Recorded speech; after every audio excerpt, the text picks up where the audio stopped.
Just when I think you couldn't possibly be any dumber, you go and do something like this.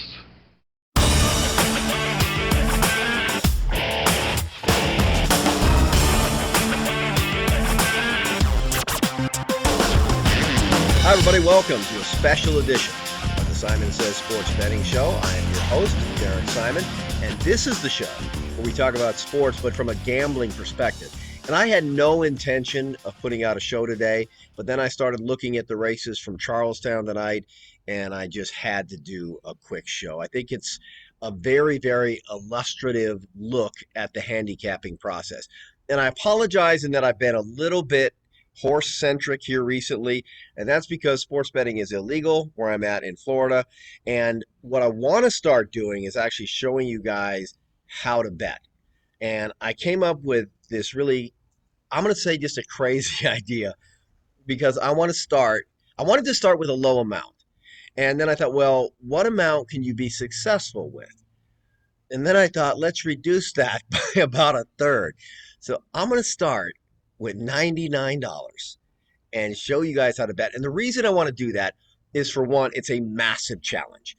I think my chances of success are very, very slim with that dollar amount. But I do think it's crucial to show people how important money management is.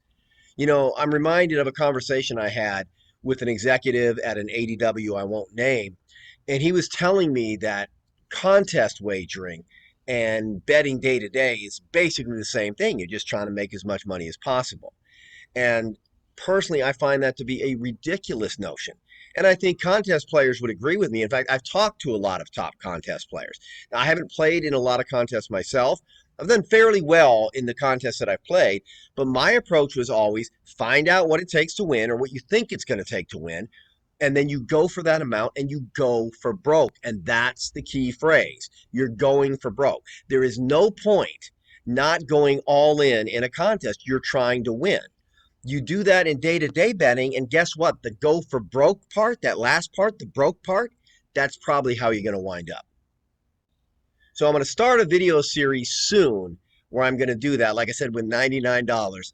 And it's going to be very interesting. But again, you'll get an idea as to bet scaling, all of that kind of stuff. Exotics, those kinds of bets are going to be pretty much out initially, but down the road, if there is a down the road, hopefully that can be included. And that's the important thing to note, is that this idea of the lock and you're sure to win, and this is a can't miss, you cannot afford to do that in day-to-day betting. So even if you love a horse, this horse that I'm going to talk about tonight, I think is incredibly intriguing. I can't bet a lot on it. Or I couldn't if I was doing the example. I'm not going to start it tonight. But anyway, let's turn our attention now to the second race at Charlestown tonight. It is March 1st of 2023. So I pulled up my bet report, and you'll notice here that there aren't a lot of horses that are rated. This is a maiden race. That's kind of to be expected. But what immediately caught my eye is this guy right here. Actually, it's a girl, 5-year-old maiden. And I noticed that she's got a pace advantage. That F plus means a sole front runner. Now remember, I look at style in thoroughbred races from the 4 furlong call. This is a 4.5 furlong race. So the race is basically over as far as that goes. And a lot of races won't be rated. Obviously, a lot of starters here aren't rated, so you don't have a lot of ratings to go on. But nonetheless, that's what got me looking at this race. And when I looked at this race more, I became very, very intrigued. When I went to get the past performances up, I noticed the video screen and I saw my head just sticking up a little bit, which I don't know if it was like that the whole time. If it was, I think that's hilarious. I'm actually glad that I shot it that way, because I'm not going to go back and shoot it again. But anyway, I fixed it now so you can see a little bit more of me. Not that that's a good thing, but nonetheless. So I wanted to show you guys the past performances because there are so many intriguing factors about this horse and this race. Let's start off by looking again. I want to go back real quickly just to the report, because you'll notice the morning line odds here. And you notice that Las Vegas Boulevard is 3-5. So that was one of the things that tipped me off to this race as well, is, hey, is this a beatable favorite? Now, Las Vegas Boulevard certainly looks like a justified favorite. We'll talk about her in a little bit. But this is the horse that immediately caught my eye. And there are so many storylines here. First of all, you notice I have the trainer highlighted here.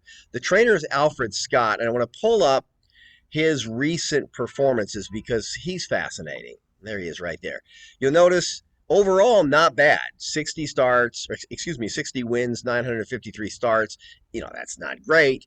It's a 6% win rate, but yeah, I said it's not bad. Actually, it is bad. I take that back. It's not good at all. But here's the funny thing. He's only turned out 7 starters in the past 3 years.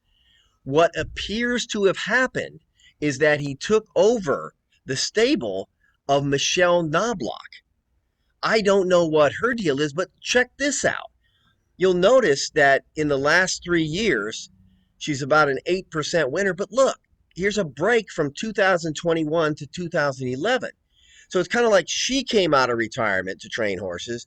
I don't know if she got fired or what the deal is, but it appears as though Alfred Scott took over her horses, adding to the mystery as to why either one of these two folks are employed is that the ownership group of this horse is actually pretty good. They win at about a 15% clip. So it's really, really odd, but it gets better. You'll notice that the jockey of Noby's Magic Sunday last time was James Adams. James Adams wins about as often as John Adams or Samuel Adams. He's got a 6% career win rate. He's 1 for 24 this year. Just hasn't been good. And, I hesitate to say that because jockeys are only as good as their mounts. So maybe he's not getting any good mounts, but it's not encouraging. So the jockey on the horse now is a guy by the name of Juan Nunez. And the best I can figure out, this guy retired back in 2017, and he's riding again at Charlestown. Now, he was a pretty good jockey, but I can't find any stats on him, which is what's so odd. He's won some graded stakes. In fact, he won the Long Acres Mile Handicap. That's near and dear to my heart. And he hasn't been retired that long. Yet if you go to Equibase, you'll find only his Charlestown stats. And I want to say that he's 2 of 10. But clearly, he's a big upgrade from the jockey in the past. You might say that about the trainer too, although I don't really know. Okay, now we get to the main reason that I like this horse so much. I saw all those kind of interesting little tidbits, and I was definitely intrigued. But it was this horse's last race that really, really got me interested. I want you to take a look at it. I turned off the sound. The horse we're looking at is the number 1 horse, breaking from the number 1 post position. So we're just going to play this race, and I'll kind of comment as the race goes on. So you will notice that old James Adams went to the turf. Probably the horse wanted nothing to do with him. And you'll see why. Look at this horse rush up on the rail here. Now, folks, this doesn't necessarily mean that the horse is going to win. Keep in mind, it's minus the weight of the jockey. So you see this from quite a few horses. But there's several things that impress me here. First of all, the winner of this race posted a 90 par speed figure. Those are my own speed figures based on the par of the race. The best ever in this field is a 93. And look at how much this horse, quote, won by. And again, it's not carrying the weight of the jockey. But you have a 5-year-old maiden here. There are a lot of horses that won't run, or especially on a bull ring like Charlestown. A bull ring is a track that is less than 8 furlongs in circumference. That's tough sometimes to make the turn. So you see these horses without a rider start to bear out or something. Look at how well this horse ran. And then he widens at the end. So if you figure the winner of that race ran a 90, how good is this horse? So let's quickly go back to the past performances. I want to talk about some other things to look at. So in addition to that, Noby's Magic Sunday is taking the bandages off from its last race. I find that encouraging. If it is the same track, same surface, same track condition, I think that's typically a good sign. We don't know if the horse has physical issues, but we can kind of guess that it does, given the fact that it's a 5-year-old maiden. It started exactly 4 times in his career. I don't like the gap from its last race. Its last race was on January 11th. You'll notice also that his slow workout has preceded that race. But again, it's a different trainer. We really don't know what the style of this trainer is. But when you put all this stuff together and you consider that this horse is 10 to 1 on the morning line, I think this horse offers a lot of value. Before we make any definitive decisions, though, I do want to show you the favorite. This is the favorite, Las Vegas Boulevard. And you'll notice in its last race, pretty strong effort, went to the front, finished second, 93 speed rating. That's what I was telling you. That's the fastest par speed rating in this field. And we got a horse that's pretty close to it that's 10 to 1. Again, without the weight of the jockey. So at the very least, Charlestown is known for its bridge jumpers. And bridge jumpers, if you don't know, are people that bet a ton of money to show, hoping to get back the minimum mandated return. In most racing jurisdictions, it's $2.10 for every $2 wagered. So 5 cents on every dollar. At Charlestown, it's 10 cents on every dollar, a 220 minimum. So that encourages a lot of people to bet a ton of money to show.